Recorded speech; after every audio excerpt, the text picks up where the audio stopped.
Hello everyone, welcome back in ambition studies. आज से हमने स्टार्ट किया है बीएसटी का क्विक रिवीजन। तो ये क्विक रिवीजन सीरीज़ का पहला चैप्टर है, मतलब पहली वीडियो है। ये हमारे हिसाब से पहला चैप्टर है, बाकी नई पुरानी बुक के हिसाब से ये सेकंड चैप्टर है। नई बुक अपडेट हो चुकी है, इसलिए ये फर्स्ट चैप्टर है।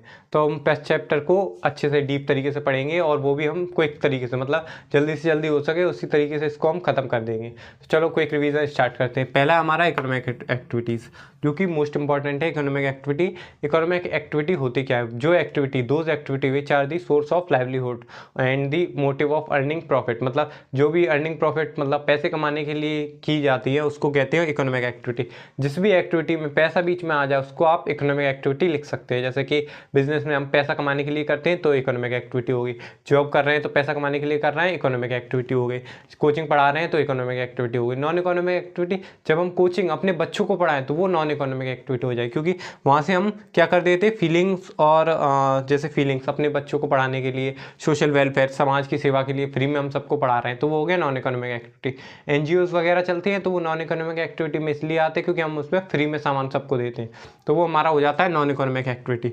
जो कि specific feelings such as mental satisfaction, दिमाग को सेटिस्फैक्शन के लिए कर रहे हैं कि हम अच्छा कर रहे हैं, हमें पुण्य मिल रहा है, उस तरीके से मेंटल सेटिस्फैक्शन हो जाती है। लव, सोशल सर्विसेज, मतलब समाज सेवा के लिए एनजीओ वगैरह होते हैं, वो हमारी नॉन इकोनॉमिक एक्टिविटीज़ में आते हैं। तो इसकी definition, those activities which are not the source of livelihood and objective of earning money which are done for the specific feelings such as mental satisfaction, love, social services etc, these are called non economic activity. तो ये हमारी non economic activity होती है। और economic activity वो activity होती है जिसमें हमारा पैसा बीच में आता है, मतलब जिसमें हमारा काम, मतलब हमारा ऑब्जेक्टिव पैसा कमाना होता है, वो हमारी होती है इकोनॉमिक एक्टिविटी। तो इसकी डेफिनेशन कुछ ऐसे होगी, those activities which are the source of livelihood and objective of earning money, this is called economic activity. तो ये हमारी इस तरीके से ये इकोनॉमिक एक्टिविटी हो जाती हैं। तो अब हम पढ़ते हैं टाइप्स ऑफ इकोनॉमिक एक्टिविटी। इसके 3 टाइप होते हैं, business, profession and employment. Business क्या होता है, जैसे एग्जांपल दे देते हैं, कंस्ट्रक्शन, फार्मिंग, ये सब चीज़ें बिजनेस में आ जाती हैं। प्रोफेशन में क्या आता है, डॉक्टर, एडवोकेट, ये लोग प्रोफेशन में आ जाते हैं। एम्प्लॉयमेंट में क्या आता है, जो भी एम्प्लॉय वगैरह काम करते हैं जैसे कंपनी में, फैक्ट्री में, वो हमारे आ जाते हैं एम्प्लॉयमेंट में। तो हमारा पहला है बिजनेस। बिजनेस होता क्या है, मतलब इसको पढ़ के देखें तो associated with the production, sale, purchase and distribution of good. ऐसी चीज़, those activity which are related with the associated with the selling, purchasing, distribution of goods and production, it is called in business. मतलब business में वही चीज़ आते हैं जो इसमें हम सेल एंड परचेस कर रहे हैं, डिस्ट्रीब्यूशन कर रहे हैं, प्रोडक्शन कर रहे हैं, वो हमारा आ जाता है बिजनेस में। एग्जांपल कंस्ट्रक्शन एंड फार्मिंग, ये आप लिख सकते हैं। तो ये हमारा हो गया बिजनेस। नेक्स्ट है हमारा प्रोफेशन। प्रोफेशन होता क्या है, प्रोफेशन होता है जैसे advocate, doctor, require specific skill and knowledge. मतलब प्रोफेशन वो होता है जिसमें हमें स्पेसिफिक स्किल्स को सिखाया जाता है, पहले कराया जाता है, ट्रेनिंग होती है। नॉलेज स्पेसिफिक, जैसे कि हमें ऑपरेशन करना आता है, आई डॉक्टर होते हैं तो सिर्फ आंखों के बारे में मतलब अच्छे से जानते हैं, स्पेशलिस्ट होते हैं।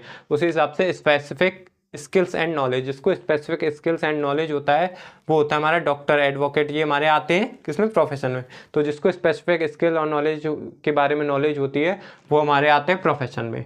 नेक्स्ट है हमारा एम्प्लॉयमेंट। एम्प्लॉयमेंट क्या होता है, a person work for another person, मतलब एक व्यक्ति दूसरे व्यक्ति के लिए काम करता है और उसके बदले में इसे पैसा मिलता है, मतलब रिन्यूमरेशन मिलता है। एक तरह से वेजेस, रिन्यूमरेशन एक ही होता है। तो उन्हें क्या मिलता है, पैसा मिलता है, इनकम मिलती है। तो फॉर हिज वर्क, मतलब उसके कार्य के लिए उसे इनकम मिलती है, वो हमारा आ जाता है एम्प्लॉयमेंट। मतलब एक व्यक्ति दूसरे व्यक्ति के लिए जब काम करता है, आपने देखे होंगे कारीगर, बेलदार जो भी होते हैं वो हमारे लिए काम करते हैं, तो हमारे एक तरह से एम्प्लॉय भी कह सकते हैं उन्हें। तो हम उन्हें जब भी पैसे देते हैं उनके कार्य के लिए, उनके वर्क के लिए, तो वो हमारा एम्प्लॉयमेंट में आता है। तो इसके एग्जांपल हमारे फैक्ट्री, ऑफिस में जो भी लोग वर्क करते हैं तो वो एम्प्लॉय होते हैं।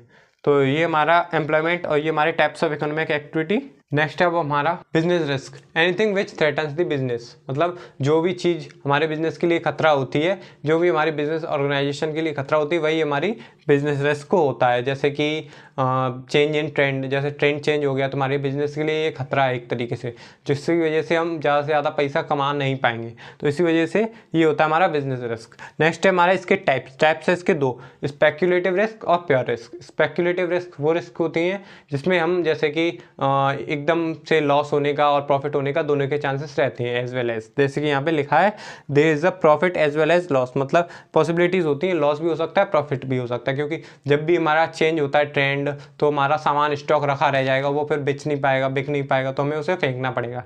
इसलिए यहाँ पे हमारा प्रॉफिट भी हो सकता है, अगर वो चलने लगा, ट्रेंड लगातार लंबा चला तो हमारा उसका प्रॉफिट भी हो सकता है। और ये इंश्योर मतलब this risk can not be insured. अब इसके इंश्योरेंस तो मिलता नहीं है कि मतलब हमने इंश्योरेंस करा लिया, ट्रेंड चला गया तो हमें पैसा मिल जाएगा, ऐसा कुछ नहीं होता है। इन चीज़ों की इंश्योरेंस नहीं होते।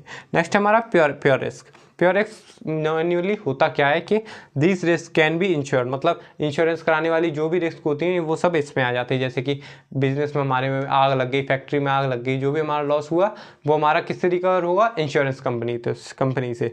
तो इसलिए इसमें एग्जांपल में आप देख सकते हैं यहाँ पे फायर, एक्सीडेंट, रॉबरी, चोरी वोरी हो जाती है उसके इंश्योरेंस हो जाते हैं, एक्सीडेंट के इंश्योरेंस हो जाते हैं। There is the possibility of loss और नो लॉस, मतलब लॉस और नो लॉस इसलिए दिया गया है इसमें क्योंकि जब भी हमारा लॉस होगा, आग लग गई, हमारा गुड्स चला गया, तो वहाँ से हमें 70% रिन्यूमरेशन मतलब हमारा पैसा मिल जाएगा। बट लेकिन उसमें हमें प्रॉफिट नहीं हो सकता कि हमने गुड्स की वैल्यू मिलेगी इसमें, ना कि आपके प्रॉफिट की, मार्जिन की, उसकी वैल्यू नहीं मिलेगी। तो इसलिए हमारा ये होता है प्योर रिस्क, मतलब ये रिस्क इंश्योर करी जा सकती है और ये रिस्क इंश्योर नहीं करी जा सकती, इसलिए इनको कहते हैं नॉन इंश्योरेबल रिस्क और स्पेक्यूलेटिव रिस्क। इनको कहते हैं हम इंश्योरेबल रिस्क और प्योर रिस्क। तो ये हमारा यहीं पे वीडियो को हम एंड करते हैं। वीडियो अच्छी लगी हो तो वीडियो को लाइक करना, चैनल को सब्सक्राइब करना और बेल आइकन प्रेस करना ना भूलना। मिलते हैं अपन नेक्स्ट वीडियो में।